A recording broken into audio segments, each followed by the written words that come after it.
और सह मुल्की सीरीज़ के लिए फुल प्रूफ सिक्योरिटी इंतजामात मुकम्मल कर लिए गए हैं। वफाकी वजारत दाखिला ने 30 नवंबर तक फ़ौज और रेंजर्स तैनाती की मंजूरी दे दी है। मज़ीद डिटेल्स हासिल करेंगे नॉन न्यूज़ के नुमाइंदे इरफान सदोजोई से। जी इरफान, अपडेट कीजिए।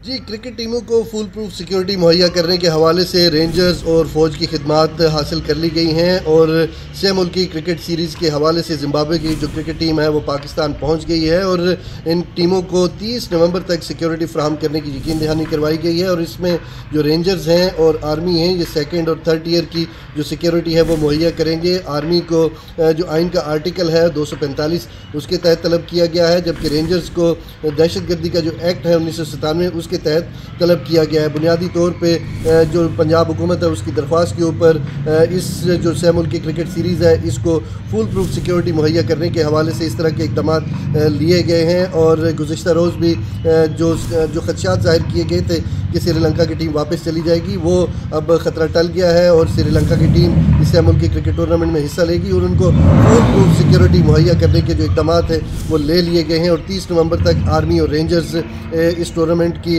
जो फुल प्रूफ सिक्योरिटी है वो मुहैया करेंगे। जी इरफान, शुक्रिया आपका।